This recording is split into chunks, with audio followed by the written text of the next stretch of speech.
Assalamualaikum warahmatullahi wabarakatuh.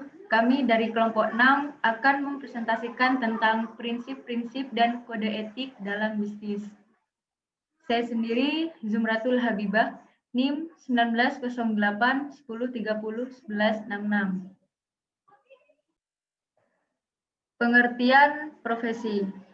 Menurut Kamus Besar Bahasa Indonesia menjelaskan bahwa profesi adalah bidang pekerjaan yang dilandasi pendidikan keahlian, keterampilan, kejuruan, dan sebagainya. Menurut Hidayat Nur Wahid dan Ekonomi Bisnis Accounting Review edisi 2 April 2006, profesi adalah sebuah pilihan yang sadar dilakukan oleh seseorang, sebuah pekerjaan yang secara khusus dipilih, dilakukan dengan konsisten, kontinu, ditekuni, sehingga orang bisa menyebut kalau dia memang profesi di bidang tersebut. Sedangkan profesionalisme yang memayungi profesi tersebut adalah semangat, paradigma, spirit, tingkah laku, ideologi, pemikiran, gairah untuk terus-menerus secara dewasa, secara intelek meningkatkan kualitas profesi mereka. Menurut Kanter 2001, profesi adalah pekerjaan dari kelompok terbatas orang-orang yang memiliki keahlian khusus yang diperolehnya melalui training atau pengalaman lain, atau diperoleh melalui keduanya, sehingga penyandang profesi dapat membimbing atau memberi nasihat, saran atau juga melayani orang lain dalam bidangnya sendiri. Menurut Sonny Keraf, profesi adalah pekerjaan yang dilakukan sebagai nafkah hidup dengan mengandalkan keahlian dan keterampilan yang tinggi, dan dengan melibatkan komitmen pribadi atau moral yang mendalam. Dengan demikian, orang yang profesional adalah orang yang menekuni pekerjaannya dengan purna waktu, dan hidup dari pekerjaan itu dengan mengandalkan keahlian dan keterampilan yang tinggi, serta punya komitmen pribadi yang mendalam atas pekerjaannya itu. Menurut Brooks, profesi adalah suatu kombinasi fitur, kewajiban, dan hak yang kesemuanya dibingkai dalam seperangkat nilai-nilai profesional yang umum. Nilai-nilai yang menentukan bagaimana keputusan dibuat dan bagaimana tindakan dilaksanakan. Menurut Profesor Dr. Wijoyo Nitisastro, seorang profesional akan selalu mempersoalkan apakah karyanya sesuai dengan kaidah yang berlaku. Dari definisi yang diberikan oleh Wijoyo Nitisastro, dapat dipetik intisari dari pengertian profesi sebagai berikut. Yang pertama, karyanya berarti hasil karya atau hasil pekerjaan dari seorang profesional. Dan yang kedua, kaidah berarti pedoman, aturan, norma, dan asas. Dalam kaitannya dengan profesi, diperlukan minimal 3 unsur kaidah, yaitu kaidah pengetahuan atau keilmuan, kaidah keterampilan atau teknis, dan kaidah tingkah laku atau kode etik. Selanjutnya ada ciri-ciri profesi. Yang pertama, profesi adalah suatu pekerjaan mulia. Dan yang kedua, untuk menekuni profesi diperlukan pengetahuan, keahlian, dan keterampilan tinggi. Dan yang ketiga, pengetahuan, keahlian, dan keterampilan diperoleh melalui pendidikan formal, pelatihan, dan praktik atau pengalaman langsung. Yang keempat, memerlukan komitmen moral atau kode etik yang ketat. Kelima, profesi berdampak luas bagi kepentingan masyarakat umum. Keenam, profesi ini mampu memberikan penghasilan atau nafkah bagi penyandang profesi untuk hidup layak. Ketujuh, ada organisasi profesi sebagai wadah untuk bertukar pikiran, mengembangkan program pelatihan dan pendidikan berkelanjutan, serta menyempurnakan, menegakkan, dan mengawasi pelaksanaan kode etik di antara anggota profesi tersebut. Dan yang terakhir, ada izin dari pemerintah untuk menekuni profesi ini. Selanjutnya ada bisnis sebagai profesi.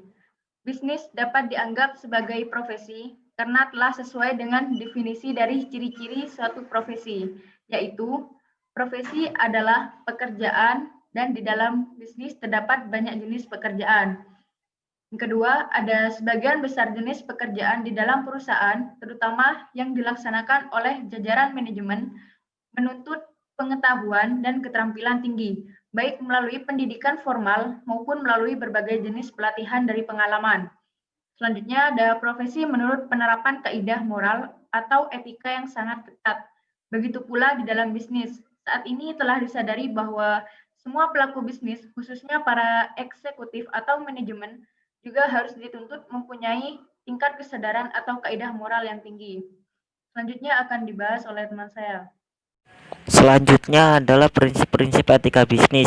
Yang pertama, prinsip-prinsip etika menurut Charles Roundtable dalam Alois E. Nugroho 2001.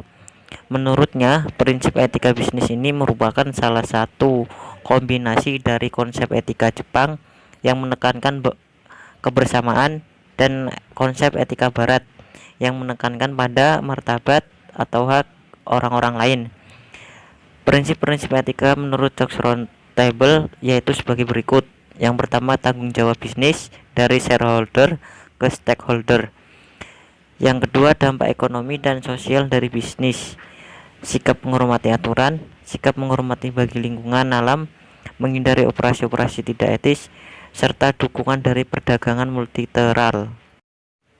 Yang kedua adalah prinsip-prinsip etika bisnis menurut Sonny Graf 1998. Prinsip etika menurut Sonny Graf yaitu sebagai berikut. Yang pertama, prinsip otonomi.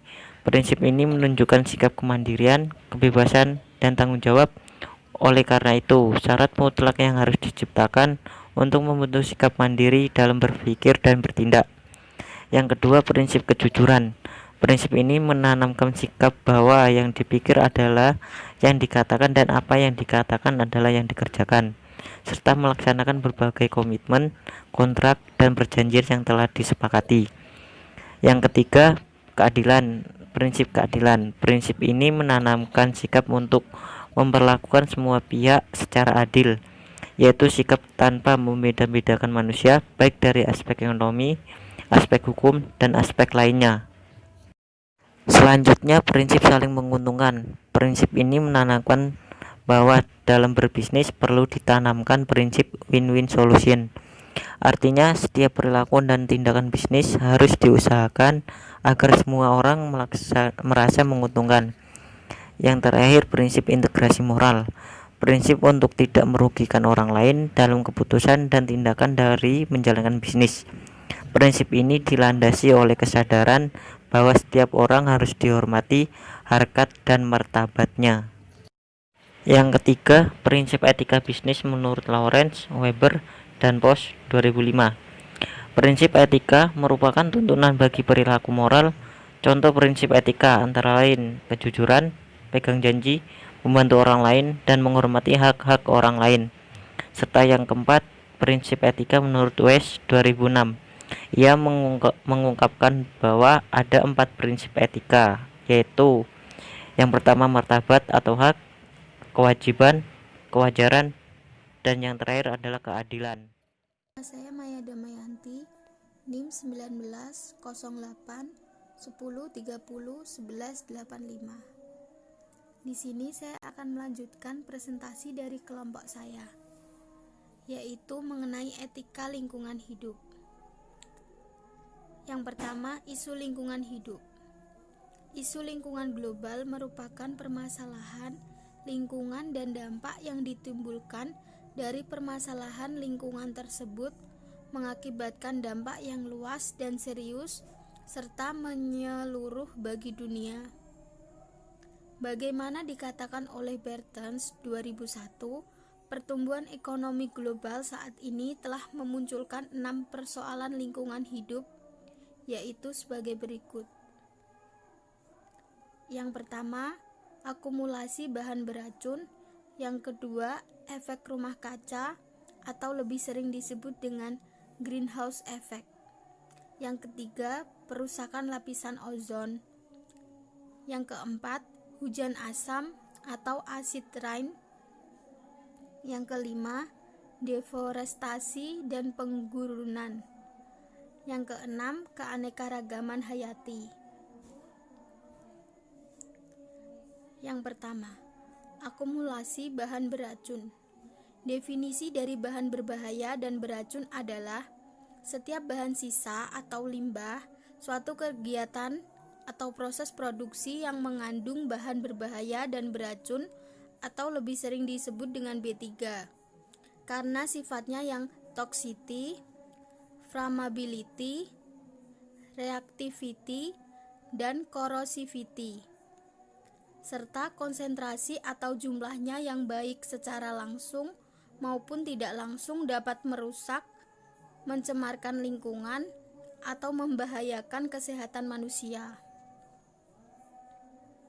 Yang kedua, efek rumah kaca atau greenhouse effect. Efek rumah kaca adalah sebuah proses alami di mana panas matahari terperangkap di atmosfer bumi. Yang ketiga, perusakan lapisan ozon. Bahan perusak lapisan ozon atau BPO adalah senyawa-senyawa kimia yang dapat bereaksi dengan molekul ozon di lapisan stratosfer sehingga menjadikan lapisan ozon semakin tipis bahkan rusak. Yang keempat, hujan asam atau acid rain. Hujan asam diartikan sebagai segala macam hujan dengan pH di bawah 5,6. Hujan secara alami bersifat asam karena karbon dioksida di udara yang larut dengan air hujan memiliki bentuk sebagai asam lemah. Yang kelima, deforestasi dan penggurunan. Deforestasi adalah proses penghilangan hutan alam dengan cara penebangan untuk diambil kayunya atau mengubah peruntukan lahan hutan menjadi non-hutan. Bisa juga disebabkan oleh kebakaran hutan, baik yang disengaja atau terjadi secara alami. Yang terakhir yaitu keenam, keanekaragaman hayati. Keanekaragaman hayati atau biodiversitas adalah variasi dan variabilitas kehidupan di bumi. Keanekaragaman hayati biasanya merupakan ukuran variasi pada tingkat genetik, spesies, dan ekosistem. Paradigma atau pola pikir etika yang hanya berpusat kepada manusia disebut antropocentrisme. Alois Anugroho tahun 2001 mengatakan bahwa antropocentrisme merupakan suatu paradigma di mana kepekaan dan kepedulian yang pada dasarnya beranggapan bahwa hanya manusia dari semua generasi termasuk generasi-generasi yang belum lahir yang dapat dianggap sebagai moral patiens. Pola pikir seperti ini jelas mengabaikan faktor lingkungan di luar manusia seperti binatang, tumbuh-tumbuhan, cuaca, benda-benda tak bernyawa, dan sebagainya. Berikut ini merupakan paradigma atau cara pandang atau pola pikir yang berkembang dalam memahami etika dalam kaitannya dengan isu lingkungan hidup. Yang pertama, etika kepentingan generasi mendatang, yang memandang bahwa suatu keputusan dan tindakan hendaknya jangan hanya memikirkan kepentingan umat manusia pada generasi saat ini saja, tetapi juga kepentingan umat manusia pada generasi yang mendatang. Kedua, ada etika lingkungan biosentris, yang memandang perilaku etis bukan saja dari sudut pandang manusia, tetapi juga dari sudut pandang non-manusia seperti flora, fauna, dan benda-benda bumi non-organisme, sebagai suatu kesatuan sistem lingkungan atau ekosistem. Ketiga, ada etika ekosistem, menganggap sang pencipta dan seluruh ciptaannya dianggap sebagai moral patiens. Selanjutnya ada kode etik di tempat kerja. Dalam setiap organisasi bisnis terdapat lebih dari satu orang pelaku bisnis yang bekerja bersama untuk mencapai tujuan bisnis. Bila organisasi bisnis ini dikelompokkan menurut fungsinya, maka pada umumnya dalam setiap organisasi bisnis akan ada fungsi pemasaran, fungsi produksi, fungsi pembelian, fungsi keuangan dan akuntansi, serta fungsi SDM atau sumber daya manusia. Berikut ini akan dibahas tentang prinsip dan isu etika untuk beberapa fungsi seperti fungsi SDM, pemasaran, akuntansi, keuangan, teknologi informasi, dan fungsi-fungsi lainnya. Yang pertama ada kode etik sumber daya manusia atau human resource. Karyawan merupakan salah satu kelompok pemangku kepentingan utama dalam perusahaan. Tanpa karyawan, tidak mungkin perusahaan mampu merealisasikan tujuannya. Departemen yang bertanggung jawab atas SDM di suatu perusahaan adalah Departemen SDM. Kini, Departemen SDM memegang peran kunci dan sangat strategis dalam setiap organisasi apapun, baik itu dalam perusahaan, lembaga, nirlaba, maupun organisasi pemerintahan. Dilihat dari sejarah perkembangannya, dari AM Lilik Agung tahun 2007 mencatat setidaknya ada 4 peran yang melekat pada Departemen SDM, yaitu peran administratif, peran kontribusi, peran agen perubahan, dan peran mitra strategis. Berdasarkan studi Weaver, Trevino, dan Kran dalam Brooks 2003 halaman 149, diperlukan paket program implementasi dengan memperhatikan sedikitnya 6 dimensi program etik agar suatu kode etik dapat dipatuhi sebagai berikut: kode etik formal, komite etika, sistem komunikasi etika, pejabat etika, program pelatihan etika, dan terakhir proses penetapan disiplin dalam hal terjadi perilaku tidak etis. Selanjutnya ada kode etik pemasaran. Pekerjaan di bidang pemasaran dan penjualan saat ini sudah dianggap sebagai suatu profesi karena pekerjaan di bidang pemasaran memerlukan 3 persyaratan sebagai suatu profesi. Yang pertama ada pengetahuan tentang produk dan bisnis pada umumnya atau knowledge. Yang kedua ada keterampilan menjual atau skill. Yang ketiga sikap dan perilaku atau attitude. Dalam berhubungan dengan pelanggan dan calon pelanggan, hal tersebut harus dimiliki karena untuk memperoleh kepercayaan, loyalitas, dan kepuasan pelanggan. Kode etik menjadi pedoman bagi suatu profesi untuk membangun sikap dan perilaku atau attitude yang mendukung citra profesi tersebut. Lawrence Weber Post pada tahun 2005 mengungkapkan bahwa di Amerika Serikat telah terbentuk organisasi profesi di bidang pemasaran yang bernama American Marketing Association. Organisasi profesi ini telah mempunyai kode etik bagi anggotanya yang pada intinya mencakup hal-hal sebagai berikut. Yang pertama tanggung jawab, kejujuran dan kewajaran, hak dan kewajiban, dan yang terakhir keempat adalah hubungan organisasi. Selanjutnya ada kode etik akuntansi.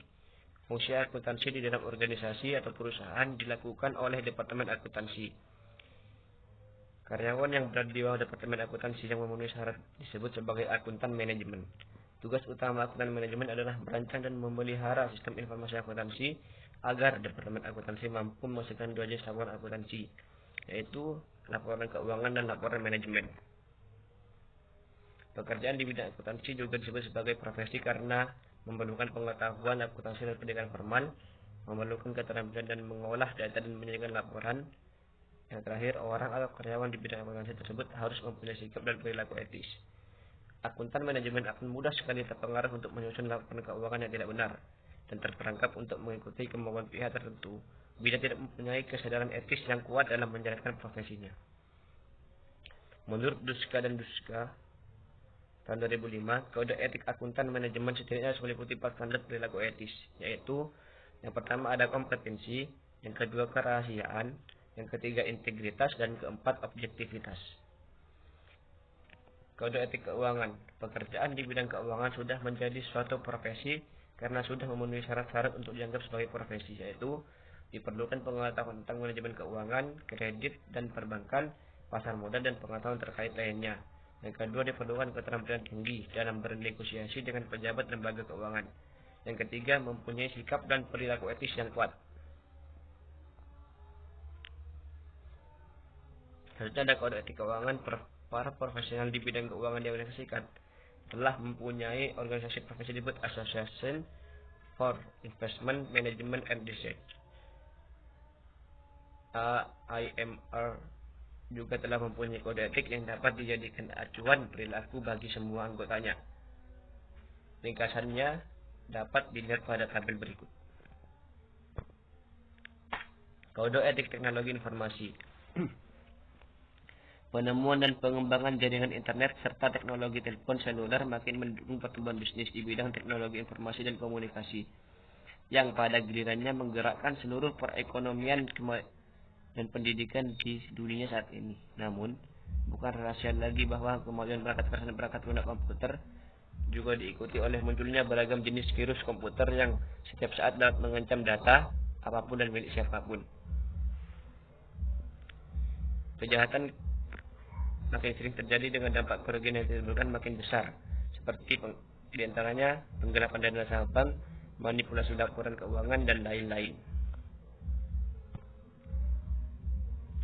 Di Amerika Serikat telah terbentuk organisasi profesi di bidang teknologi informasi yang bernama Association for Computing Machinery. Organisasi ini juga telah membuat kode etik profesi yang berlaku bagi semua anggotanya, dan ringkasannya dapat dilihat pada tabel berikut. Kode etik fungsi lainnya. Organisasi perusahaan adalah suatu sistem. Ciri pokok suatu sistem adalah bahwa setiap elemen di dalam perusahaan akan berinteraksi satu dengan lainnya yang akan mempengaruhi perusahaan secara keseluruhan, sekecil apapun peran yang dimainkan oleh setiap elemen tersebut. Komunikasi yang tidak efektif antara orang di dalam satu bagian atau komunikasi yang tidak kondusif antar bagian di dalam satu perusahaan bisa menimbulkan suasana dan budaya perusahaan yang tidak kondusif, seperti saling curiga, saling menyalahkan, saling menjatuhkan, dan lain-lain. Oleh karena itu, semua karyawan pada semua fungsi di suatu perusahaan harus selalu bersikap profesional, yaitu bisa menguasai bidang ilmu dan keterampilan teknis pada bidangnya, serta harus mempunyai sikap dan perilaku etis. Ketaatan dalam mematuhi kode etik yang telah diterapkan oleh perusahaan akan menentukan kualitas SDM di dalam perusahaan.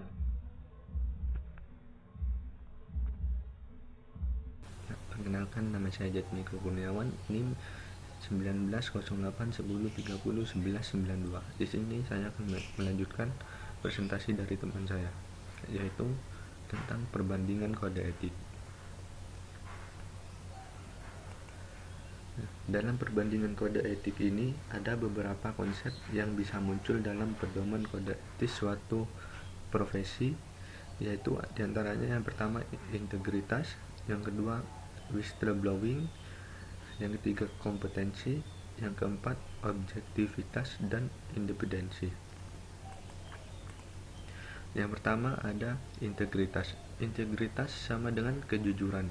Meski sebenarnya konsep integritas lebih luas dari konsep kejujuran. Kejujuran hanya merupakan salah satu unsur yang membangun integritas seseorang. Integritas menurut Claude yaitu bukan hanya sekadar berarti jujur, tetapi juga menyiratkan adanya sifat utuh, tidak terbagi, menyatu, kokoh, serta konsisten. Pandangan lain dikemukakan oleh Julian M. dan Alfred yang mengatakan bahwa integritas merujuk pada segala hal yang membuat seseorang dapat dipercaya. Dapat disimpulkan dari kedua itu bahwa integritas A menyiratkan pengertian keutuhan atau keseimbangan, yang B menjadi dasar fondasi untuk membangun kepercayaan, yang C meliputi banyak atribut atau kualitas terkait untuk membangun karakter atau pribadi utuh. Yang kedua ada whistleblowing. Whistle berarti peluit dan blowing berarti meniup, sehingga whistleblowing sebenarnya berarti meniup peluit. Namun yang sesungguhnya dimaksudkan dengan whistleblowing sebagaimana diungkapkan oleh Sonny Keraf tahun 1998 adalah tindakan yang dilakukan oleh seseorang atau beberapa orang karyawan baru untuk membocorkan kecurangan, entah yang dilakukan oleh perusahaan atau atasannya kepada pihak lain. Nah, bila laporan ini ditujukan kepada orang atau pejabat di dalam perusahaan, maka tindakan ini disebut internal whistleblowing. Namun bila sebaliknya, jika laporan ditujukan kepada masyarakat di luar perusahaan, maka tindakan ini disebut external whistleblowing. Selanjutnya, yang ketiga ada kompetensi. Kompetensi berarti kecakapan dan kemampuan dalam menjalankan pekerjaan atau profesinya. Orang yang kompeten berarti orang yang menjalankan pekerjaannya dengan kualitas hasil yang baik. Dalam arti luas, kompetensi mencakup penguasaan ilmu atau pengetahuan dan keterampilan yang mencakup serta mempunyai sikap ada perilaku. Nah, yang selanjutnya yang keempat ada objektivitas dan independensi. Objektif berarti sesuai tujuan, sesuai sasaran, tidak berat sebelah, selalu didasarkan atas fakta atau bukti-bukti yang mendukung. Konsep ini menyiratkan bahwa segala diungkapkan apa adanya, tidak menyembunyikan sesuatu, jujur dan wajar. Sekian dari presentasi kami, kurang lebihnya mohon maaf. Jika ada salah kata kami mohon maaf. Assalamualaikum warahmatullahi wabarakatuh. Terima kasih, matur nuwun.